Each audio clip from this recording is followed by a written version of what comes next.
Oke, kita lanjut lagi dengan materi lanjutannya, yaitu pembentukan kaca. Bahwa di sini kaca itu diproduksi dengan memanaskan bahan mentah. Suhu tinggi, lalu terjadi pelelehan. Nah, kebanyakan dari gelas kaca, gelas yang komersial itu pakai bahan bakunya silika soda kapur. Nah, silikanya dipasok dari pasir kuarsa biasa, sedangkan si Na2O dan CaO ditambahkan sebagai soda abu. Ya, atau dikatakan di sini itu bisa Na2CO3 dan batu kapur, ya. Nah, sebagian besar juga aplikasinya ketika kita transparansi optik penting. Produk kaca ini harus homogen, ya kalau nggak homogen nanti nggak bening ya kita bilang kan, dan dia itu bebas pori. Nah, homogenitas tadi itu dicapai dengan cara melelehkan dan mencampur bahan mentah secara sempurna. Bisa mencapai itu berarti pencampurannya harus sempurna.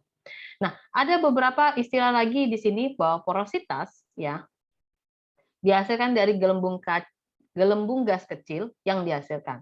Dan itu harus diserap ke dalam lelehan atau dihilangkan. Di sini butuh ya penyesuaian viskositas bahan cair yang tepat. Ya, berarti perfect di sini prosesnya ya, tahapannya harus kita lakukan. Nah, untuk metode pembentukan dari produk kaca itu ada 5 ya. Pengepresan, peniupan, penarikan, pembentukan lembaran dan juga pembentukan serat. Yang pertama, pengepresan ini tujuannya untuk pembuatan potongan berdinding relatif tebal, seperti piring. Kenapa seperti piring dan piring di sini ya? Oke. Lalu di situ potongan kaca dibentuk dengan aplikasi tekanan dalam cetakan besi cor berlapis grafit yang memiliki bentuk yang diinginkan. Jadi custom ya bentuknya di sini. Nah, cetakannya biasanya dipanaskan untuk memastikan permukaannya rata. Lalu di sini di gambar 14.18 ya. Ini adalah teknik tekan dan tiup untuk memproduksi botol kaca. Ini tuh cetakan yang dia sudah buat ya, modelnya ya, ini yang dia buat.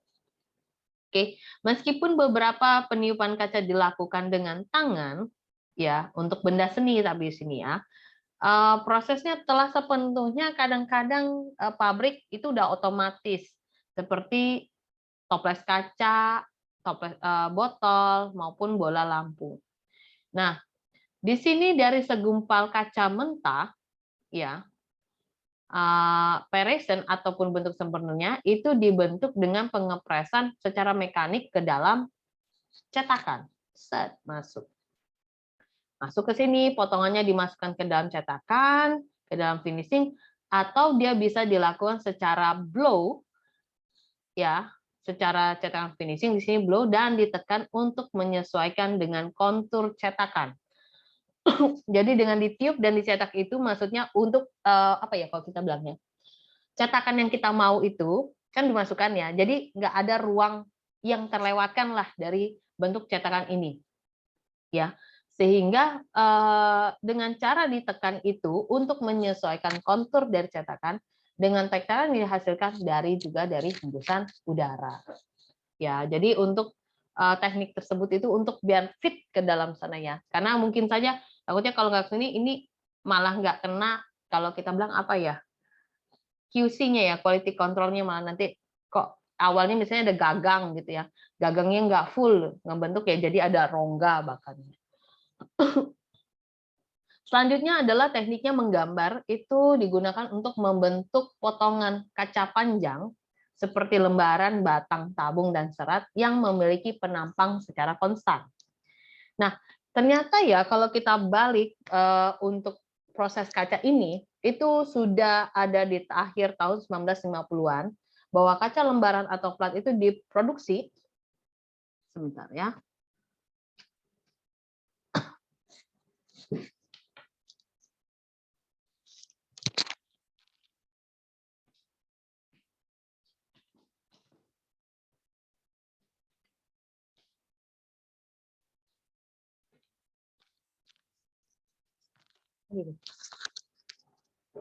Oke, kita balik lagi. Ternyata di akhir tahun 1950-an itu tuh di kaca tuh ya, kacanya tuh lembaran ya.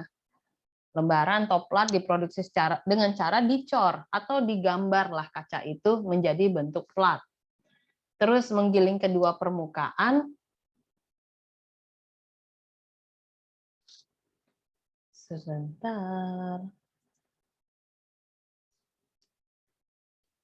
Menggiling kedua permukaan untuk membuatnya rata dan sejajar. Digiling, akhirnya kita poles lagi permukaannya untuk membuat lembaran yang transparan. Nah, ini tuh sebuah prosedur yang relatif mahal. Oke, di sini ada gambar 14.19. Ini adalah sketsa, bukan sketsa ya, diagram skema proses pelampung untuk pembuatan kaca lembaran. Ya. Nah, proses pelampung yang lebih ekonomis itu udah dipatenkan ya di Inggris di sini ya untuk buat pelampung. Ini biasanya sering saya lihat di Instagram ya. Proses pembutakannya dengan cara cetak gitu ya. Dan cukup segini aja gambarnya, cara membuatnya itu banyak sekali saya lihat-lihat di video-video yang sampai di Instagram maupun di YouTube. Yang ini loh, yang short hanya 1 menit bisa Anda lihat di sana. Nah, ini tuh seperti caranya adalah kaca cair atau sini raw material ya, kaca cair dilewatkan pada roll dari salah satu tungku ke wadah timah cair. Ya, wadah timah cair di sini jalan set. Pada saat pita kaca terus-menerus mengambang floating ya di permukaan timah cair, gaya gravitasi dan tegangan permukaan menyebabkan permukaannya menjadi rata nih, rata dan sejajar. Lembaran yang dihasilkan memiliki ketebalan yang seragam. Set. Lalu biji lebih lanjutnya, permukaan yang diperoleh itu kita poles nih dengan api cerah di satu wilayah tungku untuk pemolesan agar transparan ya. Lalu masuk ke tungku anil ya, tungku anil dan akhirnya dipotong menjadi beberapa bagian. Nah, untuk mendukung keberhasilan proses ini butuh kontrol yang ketat baik suhu maupun bahan kimia pada atmosfer gas. Ya, seperti ini karena di sini kan ada kaca cair ya di sini, ke bahan timah cair di sini. Nah, ini dia. Yang dikontrol adalah suhu maupun bahan kimia yang diberikan di sana, memiliki peran di sana ya. Selanjutnya, ya, serat kaca kontinu itu dibentuk dalam operasi menggambar yang agak canggih. Oke, nanti mungkin kamu udah tahu lah sekarang ada printer apa sih 2 dimensi atau 3 dimensi ya. Sekarang udah maju perkembangannya. Maksudnya ini masih flashback dengan ke apa sih proses-proses yang setelah ada. Nah, gelas cairnya itu ya terdukung dalam ruangan yang pemanas platinum. Nah, seratnya dibentuk dengan cara menarik gelas cair melalui banyak lubang kecil di dasar ruang. Nah, viskositas kaca yang sangat penting itu dikendalikan oleh suhu ruang dan lubang. Karena kan tadi pembentukan kaca, kalau balik lagi ke gambar, mana sih? Gambar yang tadi 14.7, itu kan berdasarkan viskositas ya. Sebentar.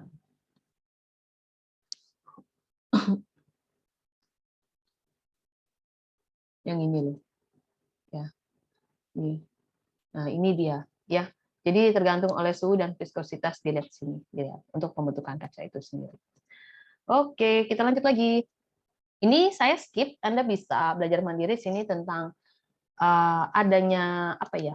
Peran panas ya saat pembentukan kaca. Di sini ada anil, glass temper di sini ya, fabrikasi. Ini saya skip, lanjut langsung ke halaman 600 sama saya di sini. Di sini langsung ke penekanan produk ya, penekanan produk, penekanan serbuk atau bubuk ya di sini ya. Nah, di sini ada metodenya untuk yang posisinya penekanan serbuk ini perawatannya atau maintenance-nya itu nggak panjang, singkat lah di sini dikatakan. Nah, pengeprasan serbuk itu analognya keramik dengan metalurgi serbuk. Itu untuk membuat komposisi tanah liat dan bukan tanah liat ya yang kayak kita buat seni ya kayak apa pas bunga yang dari itu yang di tembikar itu ya. Nah, Ini termasuk keramik elektronik dan magnetik dan serta produk bata tahan api. Intinya di sini bahan bubuk biasanya mengandung sedikit air atau bahan pengikat lainnya. Jadi air ini sebagai konten bahan pengikat. Nah, airnya dipadatkan dan menjadi bentuk yang diinginkan dengan cara tekan. Nah, tingkat pemadatannya dimaksimalkan dan fraksi ruang hampanya diminimalkan dengan menggunakan partikel kasar dan halus yang dicampur dengan proporsi yang sempurna. Kalau di teknik pembuatan kue itu ulen ya, di adon ya seperti itu agar tidak ada ruang-ruangnya segala macam. Kalau ini juga modelnya sama berarti. Dan dengan teknik-teknik seperti itu tuh tidak terjadilah deformasi plastis selama pemadatan. Ya, seperti juga yang mungkin pada serbuk logam karena tadi kan ada di sini serbuknya keramik ya sama metalurgi ya. Oke. Nah, salah satu fungsi pengikat kalau tadi kan ada air maupun bahan pengikat lainnya ya sini itu untuk melumasi partikel serbuk saat mereka tuh bergerak melewati satu sama lain. Oh, kan bahasanya apa ya? Dicampur secara sempurna lah ya saat proses pemadatan itu. Nah, di sini ada 3 prosedur dasar pengepresan serbuk atau bubuk. Anaksial, isostatik, dan juga pengepresan menggunakan panas. Nah, untuk yang pertama, pengepresan anaksial, serbuknya dipadatkan dalam cetakan logam dengan tekanan yang diterapkan dalam satu arah. Anaksial ya, satu arah. Potongan yang terbentuk mengambil konfigurasi die, ya cetakan mungkin di sini ya, dan plat yang melalui tekanan yang diterapkan. Metodenya jadi terbatas nih di sini pada bentuk yang relatif lebih sederhana. Tapi tingkat produksinya tinggi dan prosesnya tidak mahal. Ini kalau kemarin saya ke perusahaan TEIN, Temaru Engineering Indonesia, itu die-nya sudah custom ya. Sudah custom tinggal apa ya, sewa mungkin ya ketika memproduksi orderan dari sebuah customer itu die-nya sudah ada. Dan memang produksinya itu tingkat produksinya tinggi. Karena kan cetakannya sudah ada nih. Cetakannya ada, jadi kan nggak nambah cost ya. Jadi prosesnya bisa dikatakan tidak mahal. Lalu itu apa yang dikatakan dari pengepresan aksial itu digambarkan di 14.25 ya, 14.25. Bahwa di 14.25 itu merupakan representatif dari langkah-langkah pengepresan serbuk anaksial. Caranya dengan 4 langkah di sini. Rongga die itu diisi dengan bubuk, lalu dipadatkanlah bubuk itu dengan tekanan diberikan pada bagian atas, lalu di bagian C itu adalah potongannya yang dipadatkan dikeluarkan oleh aksi naik dari pukulan bawah, yang bagian terakhir adalah sepatu pengisi. Sepatu pengisi itu mendorong potongan yang dipadatkan dan langkah pengisian diulang. Jadi kalau mungkin agak sulit mengimajinasikan, paling enak tuh buat kue putu. Ya, buat kue putu ya. Kalau kue putu Anda pernah beli, itu dia pakai cetakan dari bambu. Jangan yang dari pipa ya, bahaya ya.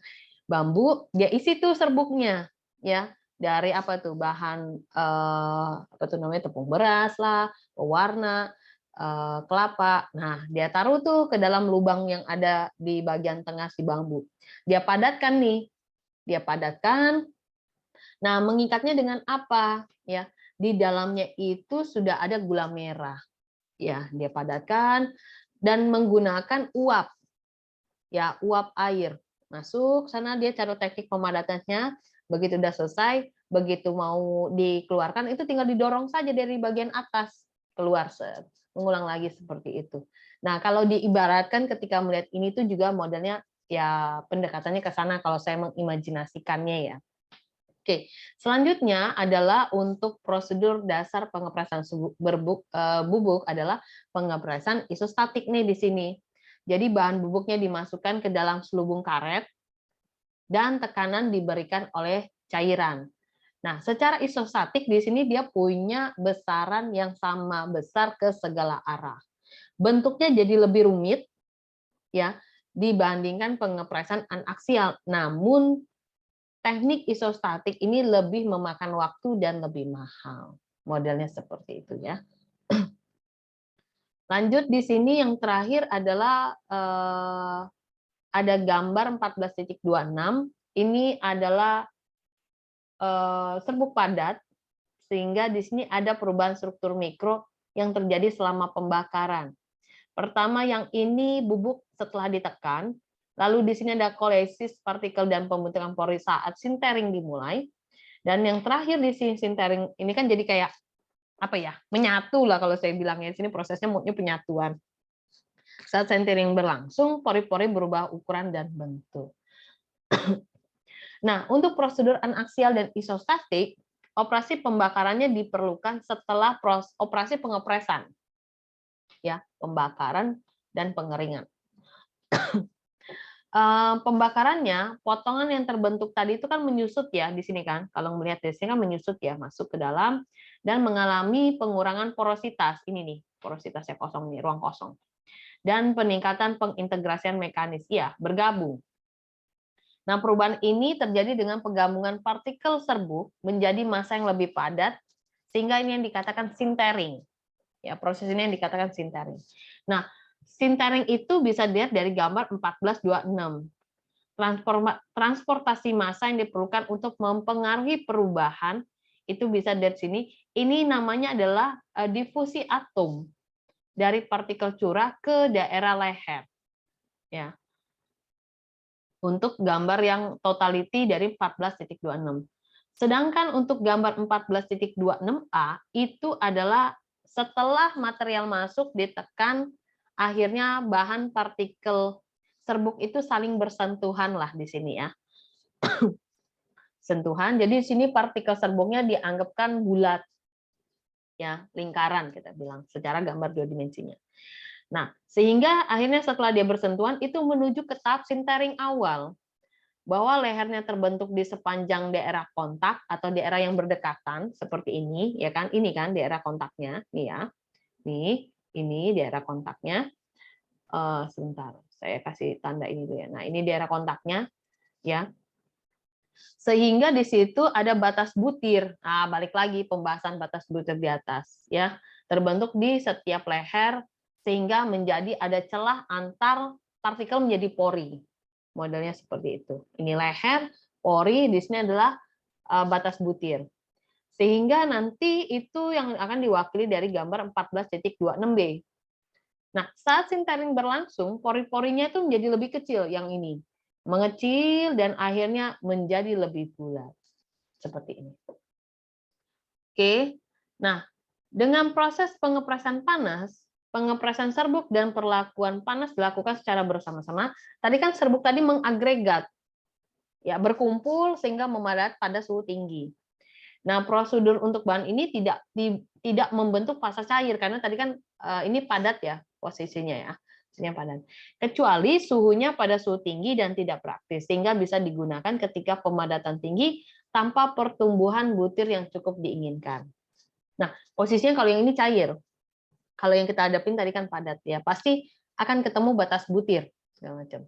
Nah, ini adalah teknik fabrikasi yang mahal, punya keterbatasan tapi di sini mahal dan juga keterbatasan dalam hal waktu karena cetakannya itu harus dipanaskan. Tadi kan untuk memastikan bahwa permukaannya rata. Setelah dipanaskan didinginkan selama setiap siklus. Cetakannya juga mahal ya, dibuat biasanya memiliki masa pakai yang singkat. Kenapa singkat? Mungkin juga apa yang dipanaskan dan didinginkan itu mengurangi masa guna ya, mengurangi masa guna si cetakan tersebut. Oke, di sini ada gambar 14.27. Ini menunjukkan ada pemindaian dari mikrograf elektron dari aluminium oksida serbuk padat dengan sintering 1700 derajat Celcius selama 6 menit. Kalau ini tuh kayak udah hasil ya, ini gambarnya pemindaian. Ya, hasil dari sintering di atas. Di sini menunjukkan adanya kekuatan pendorong untuk sintering dengan melalui pengurangan luas permukaan partikel total. Energi permukaan lebih besar dari energi batas butir. Sehingga sintering itu lebih baik di sini untuk yang ini ya, maksudnya aluminium oksida itu lebih baik di bawah di bawah suhu lele, sehingga fase cairnya biasanya tidak ada. Berarti padat saja di sini. Oke, di sini sedikit lagi untuk yang keramik. Ini yang terakhir adalah pengecoran pita atau tap casting. Ya, ini adalah teknik fabrikasi keramik yang penting di sini ya. Bahwa di sini ada lembaran tipis pita fleksibel, ini pita fleksibel, melalui proses pengecoran. Nah, lembarannya dibuat nih dari slip, dan banyak mirip ya untuk slip casting. Kamu bisa cek ke 14.8 naik ke atas ya maksudnya. Nah, jenis slip yang ini yang kita gunakan terdiri dari suspensi partikel keramik dalam cairan organik. Yang di sini ada bahan pengikat ataupun plasticizer. Yang ini kita tadi nggak bahas ya bahan pengikatnya ya, bisa kamu baca sendiri. Yang digabungkan untuk memberikan kekuatan dan fleksibilitas ya pada pita cor. Ada istilah di sini de-airing. Dalam ruang hampa itu butuh kalau kita tahu diperlukan sini untuk ngilangin gelembung gas. Ya, gelembung uap, bukan gelembung gas, gelembung uap ataupun uap larut yang terperangkap. Karena kalau di kaca tadi kan kita pengennya dia homogen ya. Nah, karena gelembung tadi atau uap larutnya terperangkap, yang dapat bertindak sebagai tempat inisiasi retak pada bagian yang sudah jadi. Pita sebenarnya bisa dibentuk nih dengan menuangkan slip ke permukaan datar. Biasanya digiling kalau yang alasan di atas tadi ya digiling untuk meratakan permukaan. Atau yang tadi loh, apa sih posisinya yang masih ada gelembung-gelembung itu dia bisa hilang lah kita katakan di sana. Nah, di sini bukan pisau dokter ya, ini pisau bedah yang dimaksud ya.